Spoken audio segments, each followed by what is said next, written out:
नमस्ते दोस्तों, आप सबका एक बार फिर से स्वागत है आपके अपने YouTube चैनल सत्य सनातन में।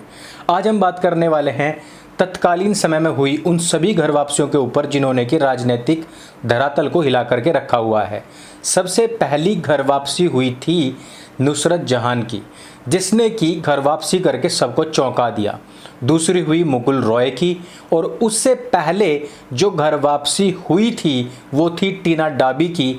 और इन तीनों के तीनों मुद्दों को समराइज करते हुए हम आपको समझाना चाहते हैं, इनको समझने का प्रयास करते हैं। तो सबसे पहले हम चलते हैं नुसरत जहां के केस पर। नुसरत जहां ने जिस समय पर शादी की थी, उसके बाद में उसने अपने आप को नुसरत जहां जैन नाम से संसद भवन के अंदर अपने स्पीच में इंट्रोड्यूस कराया था। आमी नुसरत जहां रूही जैन लोकसभा सदस्य निर्वाचित हইয়া। उसके साथ ही साथ वो मांग में सिंदूर भर करके आती थी, दुर्गा पूजा में जाती थी, नारियल हाथ में लेती थी, शंख बजाती रहती थी, और उसके साथ ही साथ साइड में कुछ किराएदार मौलाना जो थे वो उसको धमकी भी देते रहते थे, फतवे उसके नाम पर निकालते रहते थे, और मुसलमानों को उसका बाइकआउट करने के लिए भी कहते रहते थे। अभी तक आपने देखा होगा कि मुकुल रॉय की जब से घर वापसी हुई है तब से दो चीज़ें लगातार सोशल मीडिया पर चल रही हैं। कुछ लोग कह रहे हैं कि मुकुल रॉय भारतीय जनता पार्टी के अंदर तृणमूल कांग्रेस का ट्रोजन है। कुछ लोग कह रहे हैं कि भारतीय जनता पार्टी का ट्रोजन तृणमूल कांग्रेस के सुप्रीमो के पास में छोड़ दिया गया है, भेज दिया गया है। क्योंकि कुछ ही दिन पहले खुद मुकुल रॉय ने कहा था कि वो अपनी सारी शक्तियां लगा देंगे भारतीय जनता पार्टी को इसी प्रकार से सशक्त करने और अपनी जो उनकी मदरलैंड है उसको स्वतंत्र कराने में। तो कहा यह भी जा सकता है कि भारतीय जनता पार्टी ने तृणमूल कांग्रेस में उसको इम्प्लांट किया है, और ये भी कहा जा रहा है कि मुकुल रॉय को तृणमूल कांग्रेस ने ही इम्प्लांट किया था। लेकिन किस थ्योरी को हम सही मान सकते हैं, उसके पहले हमें कुछ चीज़ों पर ध्यान देना होगा। जिस प्रकार से पिछले 5 साल के अंदर, यानी कि पिछले कार्यकाल में ममता बनर्जी के, जिस प्रकार से उसने लगातार इस तरीके के कार्य किए कि पश्चिम बंगाल के अंदर मुसलमानों को किसी भी प्रकार की कोई आंच नहीं आने दी। यही नहीं, उसने बांग्लादेश और म्यांमार से आने वाले मुसलमानों को भी वहां पर रखा, और इसका खुलासा उस समय पर भी हुआ जब one nation one ration card की मांग पश्चिम बंगाल में की गई थी। क्योंकि यदि one nation one ration card होगा तो सब लोगों को आधार कार्ड से अटैच किया जाएगा, उसके साथ में उनके जो फिंगरप्रिंट्स हैं वो जाएंगे, और उनकी पिछली जो पीढ़ियां हैं उन सब तक के भी रिकॉर्ड्स जाएंगे। लेकिन पश्चिम बंगाल और दिल्ली में one nation one ration card अभी तक भी अप्लाई नहीं किया गया है, क्योंकि इन दोनों स्थानों पर ही इन घुसपैठियों की संख्या सबसे ज़्यादा है। और दोनों के दोनों ही क्योंकि लाल सलामी को सलाम करने वाले गैर लाल सलामी मुख्यमंत्री हैं, समझ जाइए कि लाल सलाम की जो आइडियोलॉजी है उसी पर काम करने वाले हैं, लेकिन इन लोगों के ऊपर टैग या ठप्पा लाल सलाम का नहीं है। उस कार्य को करने वाले ये लोग अपने वोट बैंक को सुरक्षित रखने के लिए केंद्र सरकार से आने वाले राशन को, पैसे को बांटना भी चाहते हैं, लेकिन उन अपने छिपे हुए गद्दार घुसपैठिए रिश्तेदारों को ये केंद्र सरकार की नज़र में भी नहीं आने देना चाहते हैं।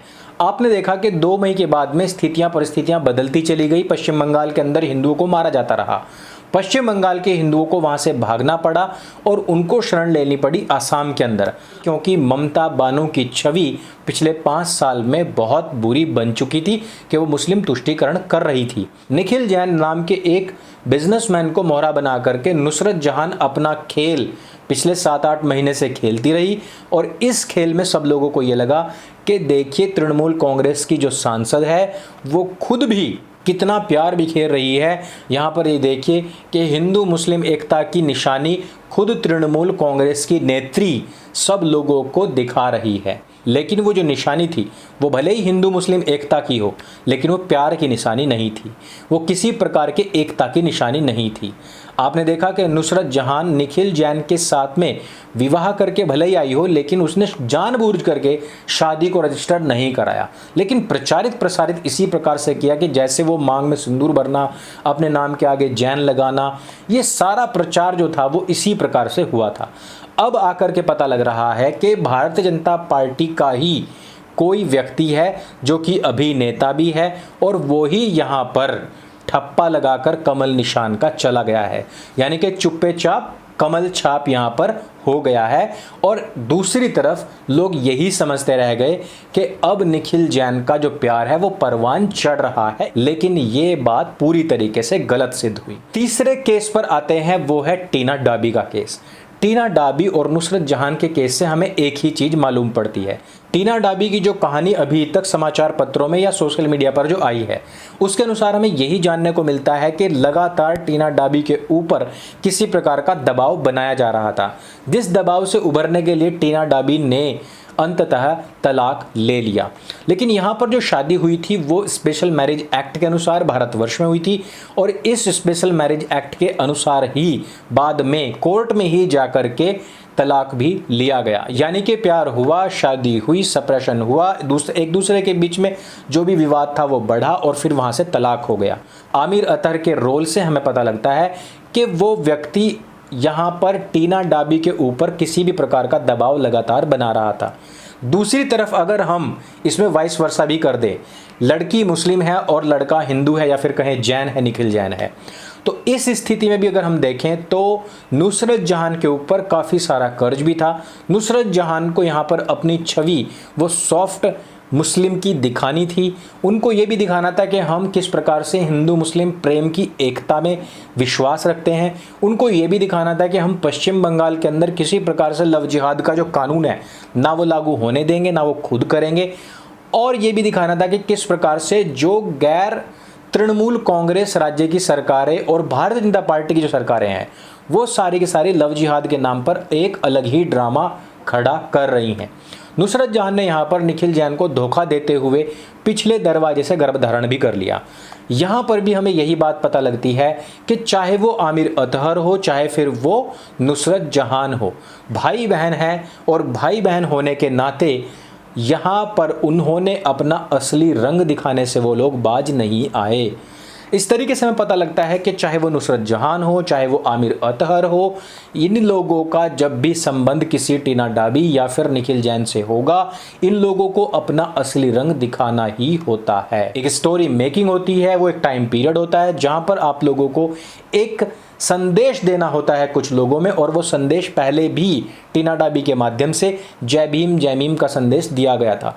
उस समय पर जय भीम जय मीम की शुरुआत हुई थी और वहां पर वो सीन क्रिएट किया गया था। नुसरत जहां और निखिल जैन के केस में भी अगर हम देखें तो एक तरफ तो पश्चिम बंगाल का इलेक्शन था, दूसरी तरफ हिंदुओं को बेवकूफ़ बनाना था, तीसरी चीज़ ये थी कि वहाँ पर जो दबाव बन रहा था कि लव जिहाद यहाँ पर फैल रहा है उसको भी पूरी तरीके से नष्ट करना था, इस विचारधारा के लोगों को उलझा करके रखना था। लेकिन मैं पहले ही बता चुका हूं कि हमारे जो हिंदू लोग हैं उनकी जो मानसिकता वो इतनी कमज़ोर है कि उनकी याददाश्त भी बहुत छोटी हो चुकी है। उन लोगों को ये सब चीज़ें ना ध्यान है और ना ही चीज़ें ध्यान रहेंगी। कई बार लोग ओवर स्मार्टनेस के चलते किसी की छोटी सी साजिश के पाश में भी फंस जाते हैं, और मुझे लगता है कि यह जितनी भी कहानियां मैंने आपको बताई हैं ये सिर्फ और सिर्फ हमारे समाज को फंसाने के लिए ही छोटे छोटे स्तर पर रचे गए ऐसे षड्यंत्र थे जिनके रिजल्ट बहुत बड़े बड़े बन करके वापस आए। टीना डाबी की घर वापसी के बाद में किसी ने भी उससे कोई संदेश नहीं लिया, उससे कोई सीख नहीं ली।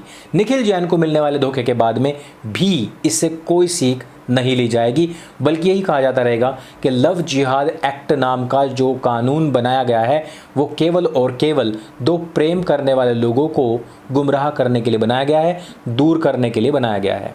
तो दोस्तों इस वीडियो में सिर्फ इतना ही। यदि वीडियो आपको जानकारी से भरपूर लगे तो इसको सबके साथ में शेयर अवश्य करें।